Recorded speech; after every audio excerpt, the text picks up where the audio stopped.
Bueno, pues buenas noches. Bueno, yo creo que como estamos aquí entre gente conocida, ¿no? Ya como sabéis, esta es la última charla del ciclo de este año, ¿vale? Y bueno, yo creo que he obligado también a empezar dando gracias a los que han hecho posible que se haga este año el ciclo de conferencias. Empezando por vosotros, yo ya había tuteado porque como las caras son conocidas todas, ¿vale? Empezando por vosotros y por la confianza también que mostráis en las poquitas iniciativas que podemos desarrollar desde el museo, pues primero con vuestra asistencia, ¿no? Con vuestra participación y también me consta pues con la publicidad que le hacéis a las charlas, ¿no? a la conferencia. Después, por supuesto, a gente que ha colaborado de forma altruista con nosotros, por ejemplo, pues poniendo sus instalaciones hoteleras, como José Manuel, Hotel San Gabriel, que en más de una ocasión pues, nos ha servido, nos ha proporcionado cobijo a los ponentes. Hola. Nos ha proporcionado cobijo a los ponentes, gracias, y además yo creo que es justo dejar constancia de que lo hacen de forma completamente altruista, con lo cual, pues, pero lo hacen también más ya por amistad, por compromiso, por no decir a uno que no, pero bueno, yo creo que es de justicia que se reconozca aquí, ¿no? También, por supuesto, a los compañeros del convento de Santo Domingo, de los palacios de congreso, porque en algunas ocasiones han tenido que aguantar hasta altas horas, ¿no? Que estemos aquí discutiendo y debatiendo, y bueno, reconocerles también pues, el trabajo, ¿no? que aportan, el granito de arena que aportan a la charla. Y también, por supuesto, a la cobertura que nos da tanto la Delegación de Patrimonio, que tenemos además la suerte de tener a la concejal aquí con nosotros, ¿no? Por el respaldo que da a este tipo de iniciativas, y a la Delegación de Turismo un poco también, que es la que se encuentra un poco escrito el museo y que también pues colabora en este ciclo de conferencias, entre otras cosas poniendo estas instalaciones. Bueno, pues hoy me ha tocado a mí cerrar el ciclo de otoño hablando de nosotros, ¿sabes? Yo creo que también de vez en cuando es bueno hablar, ¿no? Sobre todo porque demasiadas veces se da por sentado que los demás no es que reconozcan el trabajo que hacen, sino que por estar aquí en Ronda piensas que tu labor un poco está justificado o es un poco está de forma patente, visible, ¿no? Entre la ciudadanía, pero yo creo que más lejos de la realidad, ¿no? Entonces, es verdad que hay ocasiones en las que es bueno, pues decir, oye, estamos aquí, un museo que es Ronda, un museo municipal, ¿no? Que llevamos 25, 26 años ya con funcionando, pero que fue una iniciativa que partió, que no es mérito precisamente de los que estamos ahora, porque nosotros un poco somos los herederos, ¿no?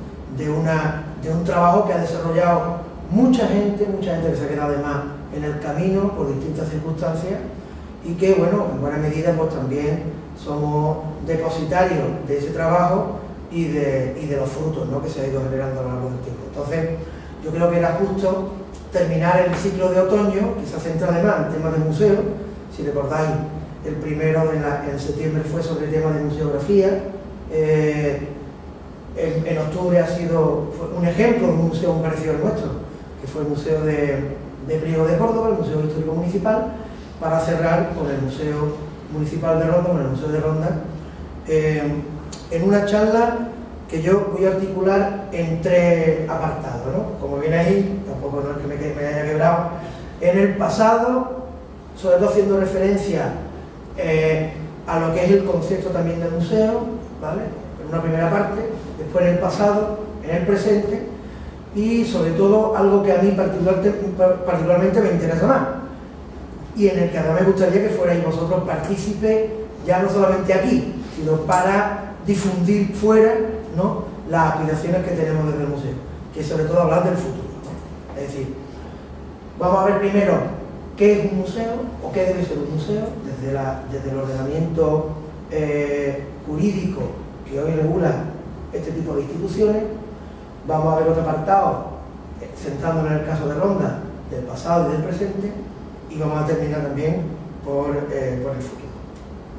Bueno, pues en la primera parte de qué es un museo, pues eso que están viendo ahí, yo lo leo de otra forma, que dice: la Constitución Española, este es el preámbulo que abre, o la exposición de motivos que abre la Ley 8/2007, que es la que regula los museos en Andalucía. Hay una ley anterior, pero esta es bastante reciente, ¿no? Y dice que la Constitución Española establece en su artículo 44-46 dos mandatos a los poderes públicos para que, por un lado, promuevan y tutelen el acceso a la cultura a la que todos tienen derecho, a la que todos tenemos derecho, y por otro, garanticen la conservación, la promoción y el enriquecimiento del patrimonio histórico, cultural y artístico de los pueblos de España y de los bienes que los integran, cualquiera que sea su régimen jurídico. Les digo, esa es la exposición de motivos de la Ley de Museos, ¿no? Una exposición que además se desarrolla también por un reglamento de creación del museo, que es del año 95, y que digamos que es la continuidad de ese mandato constitucional que ya aparece en la Carta Magna, en el que la figura de la promoción, como además como un derecho que tenemos los ciudadanos, de la promoción de nuestro pasado, se constituye en una herramienta fundamental para, para tener calidad también en el presente, con la vista, ¿no?, puesta bien en el futuro, ¿no? Ese mandato constitucional se desarrolla de una forma particular en la ley que regula los municipios, ¿no?, que se llama la ley reguladora de las bases del régimen local, que es una ley del año 85. Una ley que lo que estipula son las competencias que tienen los ayuntamientos a la hora de implementar y de desarrollar todo, lo que viene recogido en nuestra Carta Magna. Y en concreto, en esa ley de ayuntamientos atribuye como una competencia municipal, en el artículo 25.1, tiene bastante apartado, pero en este en particular, en el que hace especial referencia a la manera en la que un municipio puede promocionar su patrimonio cultural, ¿no? Dice: el municipio, para la gestión de sus intereses y en el ámbito de sus competencias, puede promover toda clase de actividades y prestar cuantos servicios públicos contribuyan a satisfacer las necesidades y aspiraciones de la comunidad vecinal. Bueno, lógicamente unos servicios públicos entre los que se encuentra, por ejemplo, el Museo Municipal. Ese precepto también será acogido ya de manera más reciente en el año 2010 por la Ley de la Autonomía Local de Andalucía, que en el artículo 9 establece también que el ayuntamiento tiene competencia a la hora de planificar y programar actividades de tipo cultural para la promoción de la cultura precisamente entre sus ciudadanos, ¿no?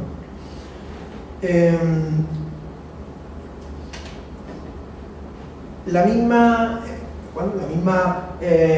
ley que hace ya de manera más específica al patrimonio histórico, que hubo una de ámbito estatal que fue del año 85 y una andaluza primero en el año 91 y ahora más reciente en el año también 2007, mismo año que la ley de museos, recoge que corresponde a los municipios la misión de colaborar activamente en la protección y conservación de los bienes integrantes del patrimonio histórico andaluz que radiquen en su término municipal, en especial a través de la ordenación urbanística, así como realzar y dar a conocer el valor cultural de los mismos. Es decir, los ayuntamientos tienen competencia plena o suficiente para desarrollar de la manera que ellos establezcan oportuna, siempre que no pise la competencia de otra administración de rango superior, para organizar de la manera que estimen la promoción de los valores culturales de su término municipal,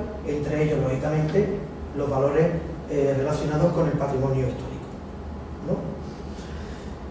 Y ahora llevamos es un poco el marco, digamos, en el que cobra sentido las instituciones museísticas, vistas ya desde el presente de una forma más actual, ¿no? Como elemento además de dinamización social, cultural, educativa y con un cariz bastante didáctico, que la propia ley del museo, recogiendo lo que establece ya el Organismo Internacional para los Museos, que es el ICOMO, que es un organismo de Naciones Unidas, dice que un museo o que los museos deben ser, a efecto de la ley, las instituciones de carácter permanente, abiertas al público, al servicio de la sociedad, esto es muy importante, y su desarrollo, que con criterios científicos reúnen, adquieren, ordenan, documentan, conservan, estudian y exhiben de forma didáctica un conjunto de bienes culturales o naturales con fines de protección, investigación, educación, disfrute y promoción científica y cultural, y que sean creados con arreglo a la ley, en este caso la ley andaluza, ¿no? Pero que continúa diciendo que los bienes culturales o naturales a los que se refiere ese apartado consistirán en bienes muebles o en recintos, espacios o conjuntos de bienes inmuebles o agrupaciones de los mismos que posean valores históricos, artísticos, arqueológicos, etnológicos, industriales o de cualquier otra naturaleza cultural. Eso es lo que establece nuestra ley de museos a la hora de fijar a qué se tiene que dedicar un museo y cuáles son los principios que tienen que regir un museo. Por eso, una cosa importante, la ley andaluza se llama Ley de Museos y Colecciones Museográficas. ¿Por qué? Porque la propia ley fija que no cualquier cosa puede llamarse museo. Y además, en Andalucía, a partir de esa ley, no puede llamarse museo a cualquier establecimiento que posea una colección, por muy buena que sea esa colección. ¿Por qué? Porque la figura del museo implica necesariamente que tenga unos fondos museísticos y un control de su colección en los criterios que marca la propia ley, es decir, con criterios científicos, una finalidad didáctica, organizado por profesional competente, etcétera, etcétera. Por lo cual se establece la figura de colección museográfica para aquellos lugares que poseen una colección, pero que no cuentan ni con fondos, ni con personal, ni con unos criterios de catalogación o de ordenación como establece la ley. ¿Vale? Lo digo porque en Ronda, por ejemplo, tenemos algunos que tenemos en mente que son museo tal, museo cual, a la luz de esta ley, exclusivamente hoy, museo solamente podría considerarse el Museo Municipal y el Museo Peinado. Ni Museo Lara, ni Museo de Bandolero, serían colecciones museográficas, es decir, colecciones que tienen un interés, por supuesto también didáctico, histórico, cultural, etcétera, etcétera, pero que no desarrollan una actividad, digamos, de carácter científico o divulgativo por parte de profesional cualificado. ¿Vale? Lo que quede claro para que después nos centremos un poco en alguna de las tareas que desarrollaba el Museo de Ronda. Bueno, y bueno, ya para terminar este apartado, las funciones de ese museo visto a la luz de esa ley, ¿no? Es decir, ¿cuáles son las funciones de un museo? Pues la protección y conservación de los bienes que integran su colección, como es lógico, el desarrollo, el fomento y la promoción de la investigación de sus fondos, es decir, hay obligación de dar a conocer ese patrimonio que no solamente está en la exposición permanente, sino que gran parte de él está oculto en los fondos, pero sobre los que hay una obligación de investigar y de desarrollar el conocimiento, la documentación con criterios científicos, como os comentaba, la organización y la promoción de iniciativas y actividades que contribuyan al conocimiento y difusión de los fondos y de su especialidad, por ejemplo, este tipo de jornadas, ¿no? O algunos seminarios que también hemos organizado, la exhibición ordenada de sus fondos, el fomento y la promoción del acceso público a los museos, sus servicios culturales de manera presencial y por medio de nuevas tecnologías o cualquier otra función que se le establezca tanto por la legislación como el propio, a nivel municipal. Bueno, en la segunda parte ya nos centramos en el Museo de Ronda. El Museo de Ronda, les pongo además una fotografía que no sé si conocen algunos, ¿vale? Esto es del archivo Tempuri, del archivo de Juan Tempuri, que fue una persona bastante destacable, sobre todo en la primera mitad del siglo XX en la provincia de Málaga, y que desarrolló una labor de documentación importante, tanto arqueológica como etnológica y patrimonial. Y en su colección pues está esta curiosa foto de la colección que había en los baños árabes, cuando los baños árabes eran del señor italiano Don Vito Zini, ¿sabes? De Giuseppe, que compró los baños árabes. El hombre era un poco, por lo visto, era un poco granujilla que diga, ¿sabes? Y tenía esto como exhibición, aparte de otras que no se ven aquí, que eran falsificaciones que también vendían como piezas originales.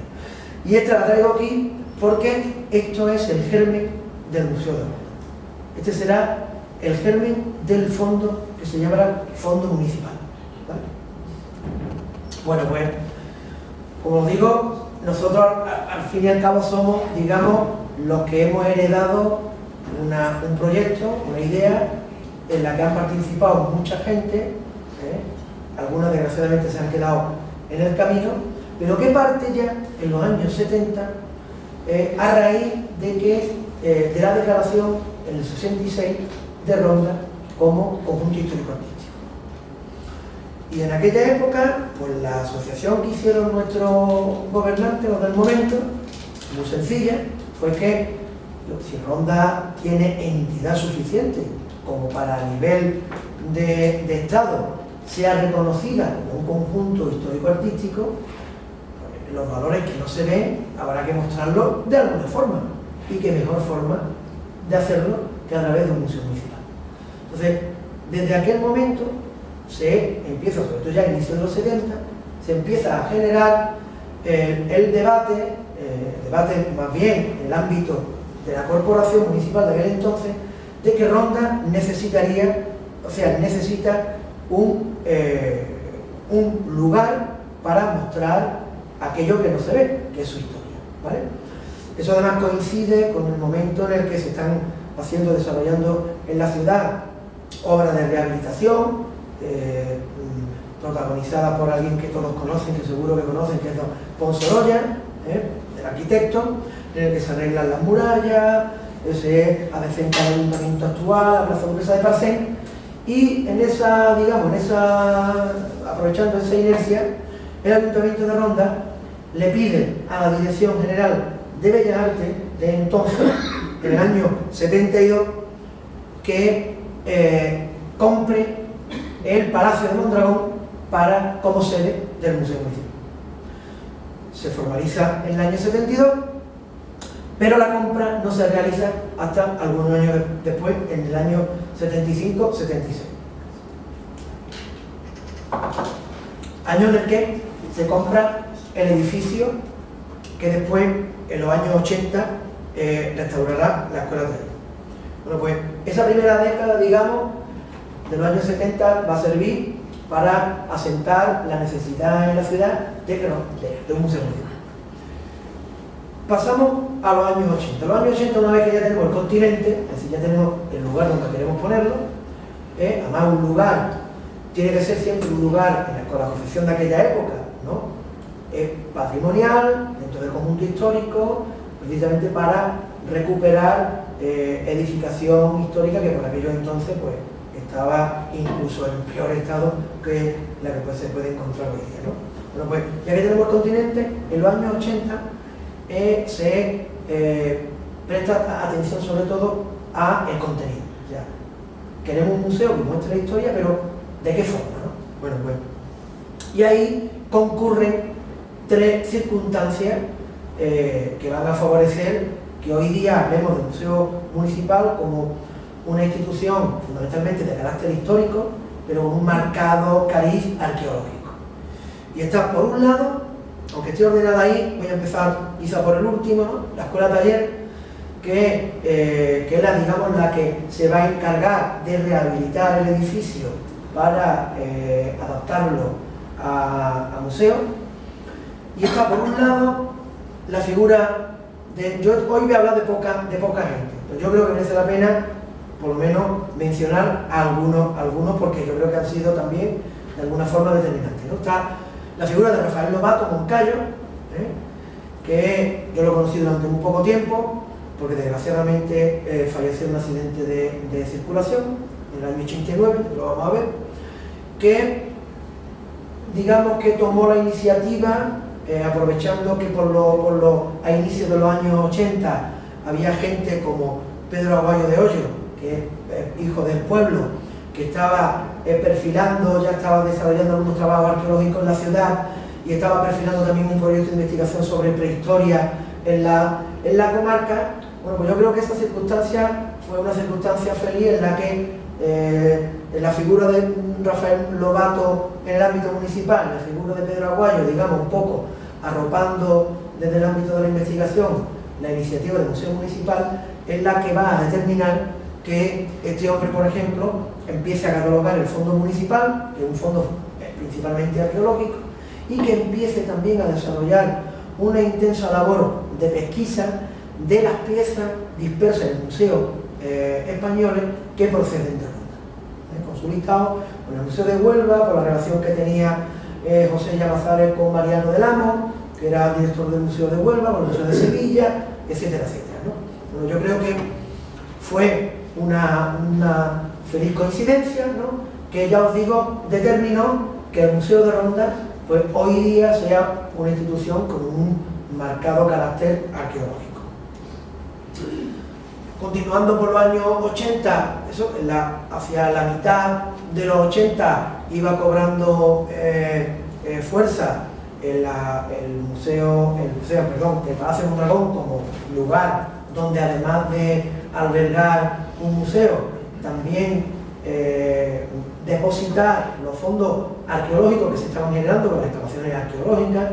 Yo recuerdo, mi vinculación con esto parte desde los 14 años.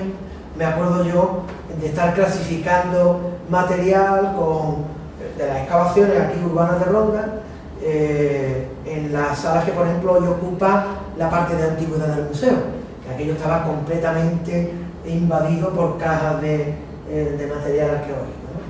Bueno, pues el museo empieza a formalizarse ya no solamente como el lugar donde exponer, sino también como un lugar donde albergar todas las piezas arqueológicas que se iban exhumando y en las excavaciones que se venían desarrollando en Ronda, ¿no? El año 89 hay un punto de inflexión, muere este hombre, Rafael Lobato. Además, yo creo que muere en un accidente de tráfico celebrando que había conseguido la plaza. O sea, que era, digamos, más dramático todavía, aparte de su juventud. Y a partir de ese momento se abre otra etapa en la historia, en la breve historia que tiene el museo, ¿no? Se crea el módulo para la promoción y desarrollo de la Serranía de Ronda, que un poco bajo el patronazgo de don Julián de Zulueta, un módulo que será después germen de lo que después será el Grupo de Desarrollo Rural, y en el que, entre las actividades que desarrolla ese módulo, que son de tipo medioambiental, de tipo etnológico, está la de tipo histórico, desde el momento en el que a partir de los 90 se le encarga a ese módulo, y en concreto en la figura de Bartolomé Nieto, la finalización del proyecto de museo para el Palacio de Mondragón, ¿no?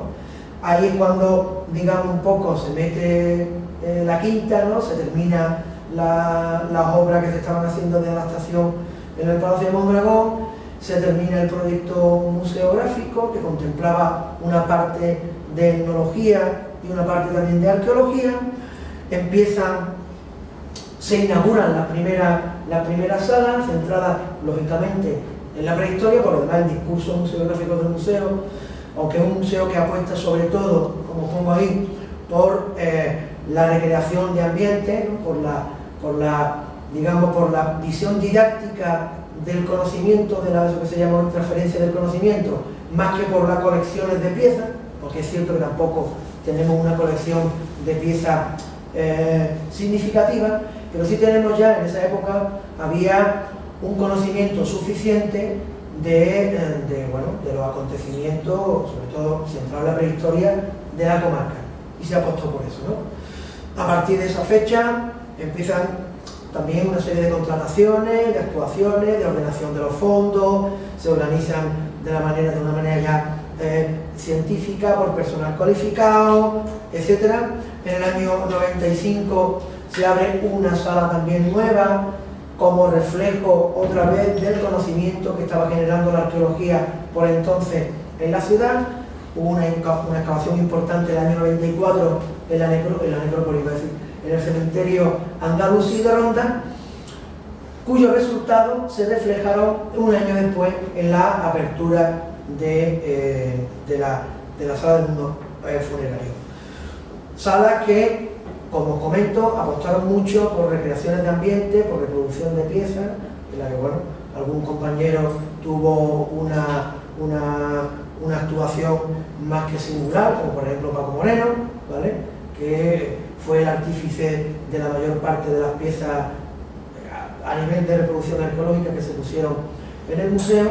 Y bueno, en ese entonces yo creo que era un museo bastante rompedor en el sentido de la apuesta museográfica que tenía, ¿no? En el año 97, dentro de esa década de los 90, se inscribe el museo en el registro andaluz de museos, que es un registro un poco que, digamos, certifica lo que veíamos en el primer apartado de ser una institución que se rige por una serie de criterios que la ley contempla. Por ahí os pongo unas cuantas imágenes de cómo estaba el museo, cómo era el museo en esa época de los años 90, ¿no? Con la cueva, siguen viendo una cueva, pero que entonces era de diferentes facturas, era un poco distinta. La zona de prehistoria con vitrinas, la creación de la cabaña, y la zona de metalurgia con el molde de espada. Digamos que hasta yo el presente ya lo he marcado un poco de los años 2000 hacia acá, ¿no? Y en el año 2000, a partir del año 2000, se produce una serie de circunstancias que, bueno, que también abocaron al museo a llegar hasta donde hoy estamos, ¿no? Una de esas fue el tránsito que experimentó la institución de depender del patronato sociocultural de entonces, de centrar a la Casa de Cultura, a la estructura de turismo de Ronda, que es la estructura en la que actualmente está, ¿no?, a nivel de gestión del museo. En el año se reforman las salas, que se montaron en los años 90, entre 2002 y 2003. Se instalan por primera vez desde el año 92 y 95 salas nuevas, fue en el año 2006 con toda la parte de antigüedad, la antigüedad tardía que tuvimos ocasión de inaugurar el año pasado. Se volvieron a organizar los fondos porque el incremento de excavaciones motivaba que por cuestiones de espacio tuvieran que ir constantemente reformando y reorganizando los materiales. Se realizaron intervenciones arqueológicas desde el propio museo, entre ellas, por ejemplo, la colaboración en el convenio con la ciudad de Acinipo. Se han realizado publicaciones, entre las que está, por ejemplo, el cuaderno de arqueología de Ronda. Se han desarrollado trabajos de gestión patrimonial, todo esto como reflejo un poco de lo que veíamos al principio de las competencias que tiene una institución de este carácter en el ámbito municipal, y tratándose además de una institución pública en la que no solamente tiene obligación de mirar por sus colecciones, sino también un poco el compromiso de dinamizar el patrimonio histórico que hay en la comarca, ¿no? Y un hecho que a mí también me parece importante señalar, que fue la creación del Servicio Municipal de Arqueología. Un servicio que no existía, que de hecho tampoco existe, porque existe más de forma oficiosa que oficial, pues no hay un Servicio Municipal de Arqueología en senso estricto, pero sí hemos conseguido que toda la actividad arqueológica o toda la obra que pueda tener un tipo de cautela arqueológica en el término municipal cuente con informe por nuestra parte. Lo cual eso, bueno, siempre se escapa algo, desgraciadamente, que se denuncia, por supuesto, pero eso ha provocado pues que hay un control del conocimiento arqueológico del término municipal, pues bastante, yo creo que bastante exacto, ¿no? ¿Eso qué provoca? Bueno, pues que no puede hablarse. Eso después podemos discutirlo. Yo creo que no puede hablarse de patrimonio, de gestión de patrimonio histórico en Ronda sin tener en cuenta el Museo Municipal. O sea, el Museo Municipal, y creo que después lo reflejaré, lo comentaré, no solamente ha participado de forma activa en la promoción del patrimonio histórico de titularidad pública, sino que además constantemente ha estado al servicio de la iniciativa privada como no puede ser de otra forma, órgano asesor a la hora de llevar a cabo determinadas iniciativas. Y por ejemplo le pongo el caso de la Iglesia de la Oscuridad, con la que tenemos bastante relación con Fernando, o por ejemplo la Bodega de los Descalzos, cuya actividad arqueológica desarrolló el museo en su día, ¿no? Ahí les pongo un poco, bueno, aquí hago la pluma y hay dos personas que están aquí presentes organizando los fondos. ¿No veis que no lo veis bien? Pues bueno, este es un poco el de arriba y el antes, el de abajo el después, ¿vale? Cómo están organizados por cajas, un poco las nuevas salas que se abren, la participación en algún congreso, en colaboración con los amigos de la Algaba, la sala de antigüedad tardía, en fin. Así a la pluma, creo que es bueno reflejar un poco cuál ha sido ese trabajo que ha desarrollado el museo en los tres pilares que además la propia administración marca a la hora de abordar el patrimonio histórico, y el pilar de la investigación, el pilar de la conservación y el pilar de la difusión. Yo voy a ser un pesado, ya lo estamos repitiendo, además mi delegado también de vez en cuando lo suelta, porque yo creo que hay que insistir. No se puede apreciar algo que no se conoce, y para poderlo conocer solamente hay una vía, que es la de la investigación. Pues por eso el Museo Arqueológico desarrolló la Carta Arqueológica de Ronda, que es un documento que sirvió y ha servido para aglutinar un poco todo el conocimiento arqueológico que se había generado en Ronda en los últimos años, desgraciadamente o afortunadamente desde la segunda mitad del siglo XX hacia acá. Se han desarrollado el Inventario de Patrimonio Cultural de la Meseta, que fue un documento que ha servido para tener también al día el patrimonio etnológico del término municipal y todo aquel referido al asociado a camino, ese patrimonio que por ser tan cercano no lo tenemos en cuenta y está desapareciendo prácticamente a diario, como son los cortijos, son molinos, son acequias, terrenos de cultivo, zonas de bancales con muros de piedra seca, etcétera, etcétera. Bueno, pues eso se desarrolló a través del inventario de patrimonio cultural, el catálogo de patrimonio cultural que hemos desarrollado recientemente para que se incorpore al planeamiento. Veíamos al principio que una de las labores era precisamente la participación en documentos de planeamiento, ¿vale? El desarrollo de un pequeño sistema de información geográfica donde está volcado todo el conocimiento arqueológico que tenemos hasta la actualidad. Se ha pasado de unos 175 yacimientos, 173 reflejados en el PGO, a casi 300 yacimientos en la actualidad, sin contar los que se han quedado ya en Serrat y Montecorto, al que le hemos pasado por supuesto la información. Documentos el proyecto de investigación de Aciniplo, impulsado también desde el museo, la investigación sobre el arrabal de San Miguel, en el que se han hecho 2 intervenciones, la intervención de los baños árabes, la de la Casa del Gigante, prospecciones arqueológicas y, a título particular, muchos trabajos de personas que no se conocen, pero que están desarrollando investigaciones sectoriales sobre precisamente los fondos del museo. Y aquí me acuerdo, por ejemplo, pues, de gente que está estudiando materiales del Paleolítico Medio de Piedras Negras, como Paqui, Humberto Gómez, que también es de aquí, que ha estudiado la sigilata, una chica que está haciendo ahora su trabajo de fin de grado sobre la Alcazaba de Ronda, o alguna tesis doctoral que otra que también se ha dejado caer, como por ejemplo la del que habla, ¿no? Ahí está un poco ese marco, ¿no? La publicación de la Carta Arqueológica, sistema de registro informático para los fondos del museo, desarrollado además a través de contratación de personal cualificado, o el sistema ese de información arqueológica que los compañeros del Ayuntamiento de Obras utilizan precisamente a la hora de enviarnos los informes necesarios cuando hay algún proyecto de actuación. En conservación, bueno, pues también se ha hecho algo, esos informes a los que le aludía, la aplicación de la normativa del pegado a los yacimientos, la participación en el plan especial, lo que, si Dios quiere, pues a ver si felizmente podemos verlo en esta legislatura, como parece que sí, proyectos de intervención y restauración como el de la Casa del Gigante.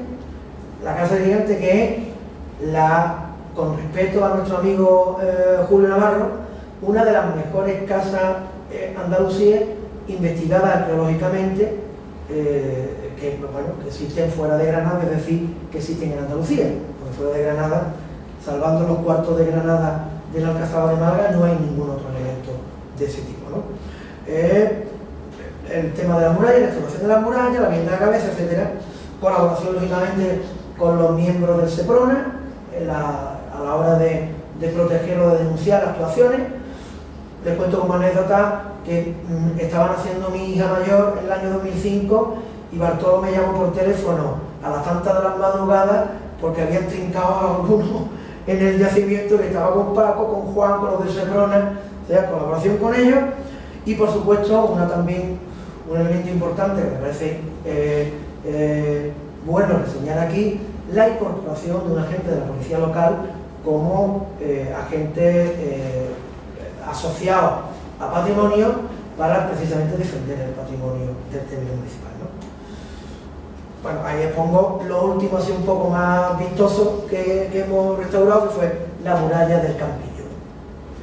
Y en difusión, ¿no? Un campo en el que cada día trabajamos o procuramos trabajar más, ¿no? Hace poco la delegada ha presentado además un plano de la Ronda Andalusí, donde además están volcados todo el conocimiento que tenemos en la actualidad, conocimiento tanto arqueológico como cotejado por la arqueología, de Ronda en época andalusí. Por lo cuanto, más allá de lo gráfico y de lo vistoso que resulta el plano, pues cuando lo vean que tengan en cuenta que detrás de eso hay ciencia, ¿no? y hay bastante trabajo.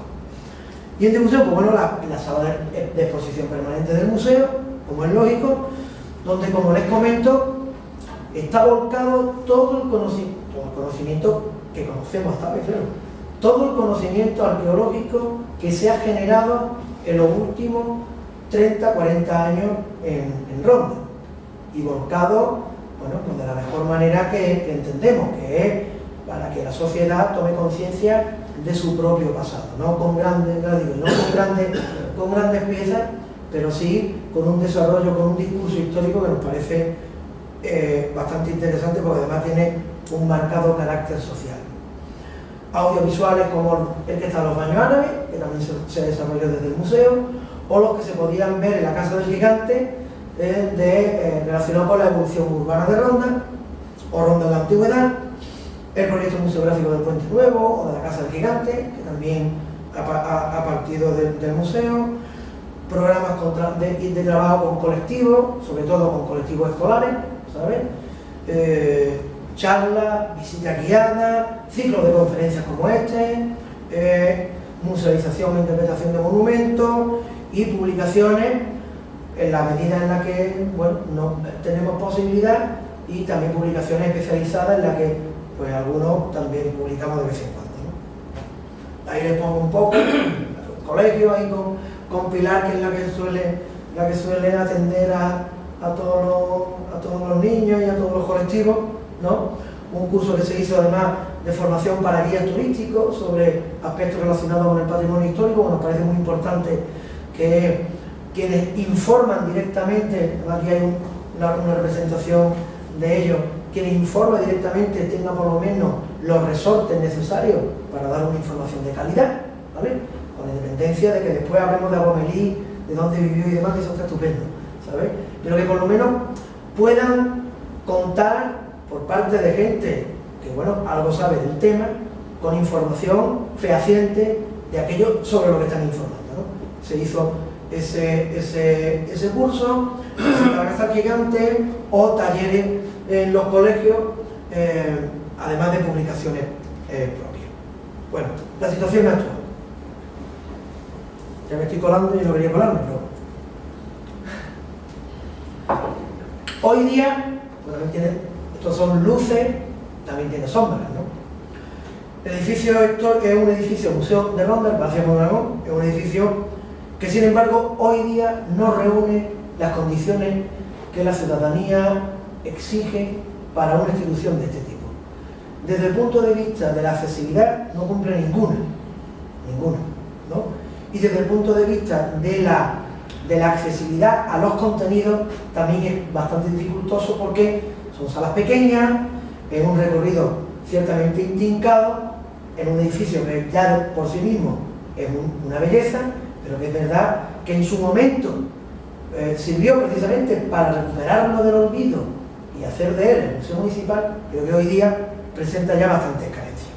Como les digo, salas pequeñas, estrechas, accesibilidad, fondos saturados, no tenemos espacio ya para albergar más fondos, más material arqueológico, tenemos muy poco espacio, es cierto, y claro, siempre hemos defendido, porque el Museo de Ronda ha funcionado, para quien no lo conozca, como una subsede del Museo de Málaga, desde el punto de vista del depósito de material arqueológico.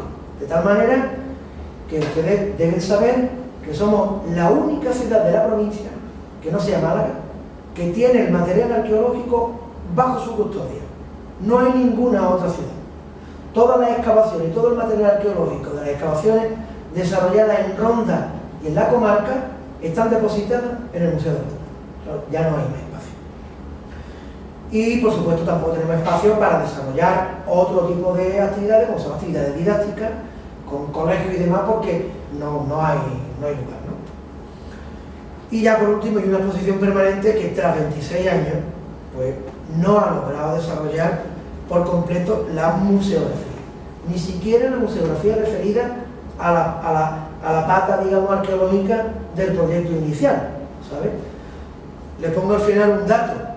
Entre la última sala montada después del inicio del año 2000, que fue la de antigüedad tardía, o sea, perdón, de antigüedad del año 2006, hemos tardado 10 años en abrir otra sala. Claro, llevamos 26 años para terminar el museo. Yo recuerdo una anécdota de este hombre que para descanse, que era guía turístico, José María Ortega, que trajo un grupo en una ocasión y el ticket que antes se pedía en el museo ponía museo en montaje. Claro, a los 20 años vino una persona que había estado hacía 20 años y dijo, ya creo que por lo menos cambia el ticket, ¿no? Porque habéis tenido 20 años para... y es verdad, ¿sabes? Todavía se está montando y de hecho todavía estamos montándolo y en ello estamos con el compromiso de por lo menos finalizar. Bueno, pues dicho esto, ¿vale? Que es la situación actual. El futuro, y ahí también ya le hablo desde la posición que me permite dar hoy yo la charla, ¿vale? Que también es una opinión personal, ¿no? El futuro yo creo que parte de una pregunta esencial y es, hemos visto que es un museo, hemos visto que Ronda se planteó tener un museo, pero la pregunta que yo creo que debería interpelarnos ahora es ¿qué museo queremos para Ronda? ¿Qué museo es el que queremos para Ronda? Y en esa pregunta, pues inexcusablemente pasa por todo lo que os he contado, es decir, podríamos desarrollarnos de manera exponencial, contando con más recursos, porque eso seguro que además está nuestro responsable buscándolo, pero yo creo que es inexcusable que ese ¿qué museo queremos para Ronda? Pase por un nuevo lugar para su ubicación. Y yo particularmente creo que ese lugar para su ubicación es el convento Madre de Dios. Bueno, entonces esto como es gratis soñar, ¿vale? Yo sueño, ¿no? Es verdad que es de mi casa, ¿vale? Pero ahora voy a intentar argumentarle, igual que lo he hecho también a mi jefe político, ¿no? Porque yo considero que el convento Madre de Dios es un lugar idóneo para albergar el museo como institución, es decir, como institución de carácter permanente, abierta al público, pero también como institución llamada a dinamizar la vida cultural y social de una ciudad. ya el Museo Municipal, en el lugar en el que está hoy día, en el Palacio Mondragón, ayudó para que, a partir de su montaje, de 2 elementos abiertos al público de carácter patrimonial que había en el barrio de la ciudad en los años 90, que era la Casa de Don Bosco y la Iglesia de Santa María, se pasara a tener Museo del Bandolero, Museo Lara, Museo Peinado, Casa del Gigante y alguna que otra iniciativa. O sea, el museo está llamado como una infraestructura y también como una acción de carácter público a tener un impacto allí donde se instala. Por lo menos, ya les digo que ese es mi posicionamiento, ¿no? Y yo, digamos que las bondades que pudiera tener, yo pongo el Convento Madre de Dios como podría ser otro edificio. Hay gente, por ejemplo, que seguro que no se le escapa que el castillo también sería un bombazo, ¿no? Pero yo, si me permiten, me decanto más por el Convento Madre de Dios por lo que le había explicado. Primero porque creo que es una oportunidad para la sociedad. Estamos hablando de la instalación de una infraestructura, yo no sé si lo conocen, ¿vale? El Convento Madre de Dios tiene uno de los claustros, tiene el mejor claustro mudéjar que hay en Ronda, sin lugar a dudas. Incluso, aquello fue un colegio, hay algunas aulas que tienen un falso techo en el que asoman los tirantes del artesonado que hay detrás del falso techo. O sea, aparte de la capilla y demás, o sea, es un sitio, está en 2 niveles, está adaptado ya con un aula porque fue colegio, es decir, permitiría poner un montacargas, un ascensor para que la gente con movilidad reducida pudiera acceder a la sala. Es decir, cuenta con una serie a nivel físico bastante, con una serie de bondades que se prestaría, ¿no? Pero bueno, está haciendo eso, ¿no? Museo Convento Madre de Dios es una infraestructura cultural de primer nivel en un barrio deprimido, que lógicamente actuaría como foco de atracción de visitantes, por supuesto, pero también como un foco de irradiación de iniciativa, porque tú estás colocando una infraestructura cultural en la que, con independencia de la dinamización social a través de talleres, actividades, de conferencias, de conciertos, etcétera, etcétera, que pudieran hacerse allí en el barrio, actuaría también como actuó en su momento el Palacio de Mondragón, como un elemento de atracción de iniciativa, valorizando aquella parte del conjunto histórico que es completamente desconocida. El conjunto histórico de Ronda es muy grande. El barrio de Padre Jesús es el lugar por donde primero se expande la ciudad cristiana después de la conquista. Posiblemente ya en época andalusí hubiera algún tipo de asentamiento allí, y sin ninguna duda está la iglesia de la Oscuridad, que ya nos habla que como muy tarde, por lo menos en época mozárabe, allá hay algo, ¿sabes? Aunque algunos creemos que incluso es más antiguo, ¿no? Pero bueno, allá ya tenemos que ver esto, ¿no? Entonces hablamos de eso, de dotar, de llevar allí una infraestructura, de una actuación pública en un barrio que se caracteriza por su depresión relativamente, relativa desde el punto de vista social, ¿no? Pero también es una oportunidad para la cultura, por las mismas razones se podrían argumentar. Pero primero porque empezaríamos a poner en valor el conjunto histórico de Ronda, que no es el barrio de la ciudad. Que el conjunto histórico de Ronda llega hasta la confitería de Patricia, prácticamente por la zona del Mercadillo, ¿sabes? Que la iglesia de Santa Cecilia está dentro del conjunto histórico de Ronda. Y que el primer barrio, el primer mercadillo, porque ese se llamaba el Mercadillo, es precisamente el barrio de Padre Jesús. Entonces estaríamos ampliando para la ciudadanía ese conjunto histórico, con el valor añadido de encontrarse a un tiro de piedra de baños árabes y de un yacimiento arqueológico de primer nivel, como es el Arrabal de San Miguel, que, como ustedes saben, es un barrio islámico que se abandona después de la conquista por los daños posiblemente que experimentó precisamente por el asedio, porque Ronda se asedia desde el Cerro de la Pedrea, fundamentalmente, ¿no? Por el Real del Marqués de Cádiz.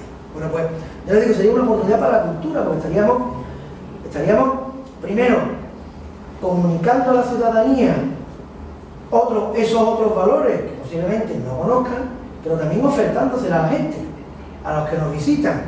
Y ahí es donde, bueno, aquí les pongo, para no ser muy pesado, algunas imágenes del convento Madre de Dios. Ese es el claustro que tiene, esta parte de la galería alta, y estos son esos donde estaba la biblioteca, una sala magnífica, y donde creo que estaba el comedor, si no me equivoco, ¿no? Que está contiguo a la iglesia, y que son salas, bueno, con bastante amplitud. Pero digo, esa oportunidad para la cultura es que es una oportunidad para el turismo. ¿Por qué? Porque ampliamos el espacio turístico. Desde hace bastante tiempo estamos llamando la atención, algunos, de que Ronda tiene un problema de saturación con los visitantes. Yo creo que de eso estamos todos de acuerdo. Pero además, el problema de saturación que tiene Ronda está motivado fundamentalmente por una circunstancia, y es porque solo la mitad del barrio de la ciudad está dedicada al turismo. El resto del conjunto histórico, el resto del barrio de la ciudad, salvo la mina, es completamente desconocida. Entonces, llevar y focalizar un poco a través de un elemento de este tipo en el barrio de Padre Jesús serviría precisamente para ampliar ese espacio turístico hacia la zona del mercadillo. Repito, con el incentivo que tiene contar ya con instalaciones de primer nivel como son los baños árabes, que tiene un volumen de visita espectacular, ¿vale? Y por supuesto el proyecto que también traemos entre manos de camino y sendero por lo que fue el arrabal de San Miguel, ¿no? Es decir, eso se amplía el espacio y un poco aquello que todo el mundo persigue, que haya pernoctaciones. Claro, no hay más las pernoctaciones que se producen en Ronda, desde mi humilde opinión, es porque hay contenido fuera, ¿verdad? Porque es que el contenido que tiene Ronda se despacha en un día, es cierto. ¿Qué ocurre?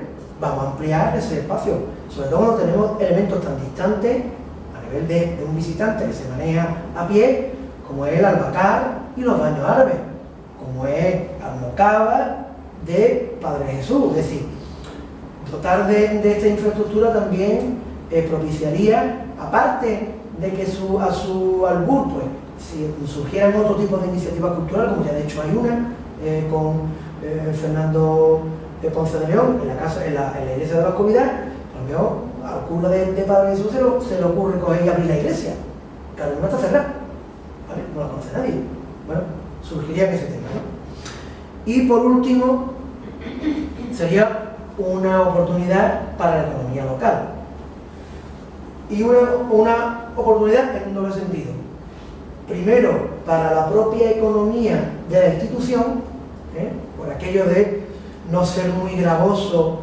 Yo no sé por qué hay que estar justificando que las infraestructuras culturales no cuesten dinero. No, señores, que la cultura cueste dinero. Y hay que invertir en cultura. Y yo creo que todos los ciudadanos, si reciben servicios de calidad desde el punto de vista cultural, no escatiman en que eso cueste el dinero que cueste. Yo creo que ahí coincidiremos, ¿no? Pero no solamente sería una oportunidad para el propio museo, porque ya os digo, Palacio Mondragón en el año 92 tuvo 25.000 visitantes. Al año siguiente fueron 56.000. Pero es que en el año 2000, no me acuerdo, de memoria, 8, llegamos a los 83.000. Ahora estamos en cifras en torno a los 60 y tantos, ¿no? Pero es que 60 y tantos mil visitantes tiene baño árabe. Y baño árabe está al lado.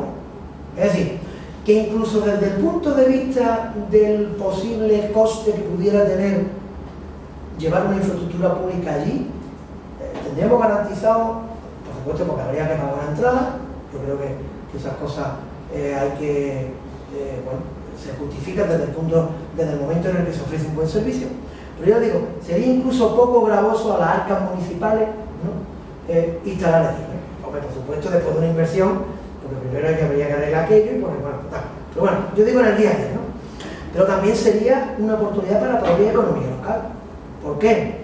Pues vuelvo a repetir, me vuelvo a remitir al Palacio de Mondragón. Hace 20 años en la Plaza Duquesa de Parcén no había ningún restaurante, ningún. Yo recuerdo que en la ciudad el único restaurante que había era el Náutico aquí al lado en la calle, en calle Armiñán. No había ninguno más. Ahora, ¿cuántos hay? Es decir, aquello también va a servir para que determinados vecinos del barrio se puedan plantear la posibilidad de, de hacer una inversión y de instalar una cafetería, un puesto de souvenir, etcétera, etcétera, ¿no? Bueno, ahí yo le pongo ya para terminar un poco la imagen del claustro, que digamos que es un poco lo más significativo, ¿no? Y ya les digo, yo creo que, para terminar, esa es la pregunta un poco que nos deberíamos hacer como ciudadanía, ¿no? Es decir, ¿qué museo, ¿no? queremos para? ¿Nos contentamos con tener un museo al que va mucha gente, pero que no desarrolla ninguna actividad? ¿Queremos un centro de interpretación? Lo mismo queremos un centro de interpretación, ¿sabes? Que se abre y se cierra. ¿O verdaderamente queremos una institución que dinámica desde el punto de vista cultural y social en la ciudad? A veces ya os corresponde a vosotros, ¿no? O a ustedes decirlo. Yo, de momento ya me callo, porque ya me he colado, no quería colarme tanto. Así que gracias por vuestra atención y ahora abrimos el turno siempre eso que siempre tenemos de preguntas o de sugerencias o de correcciones, lo que queráis.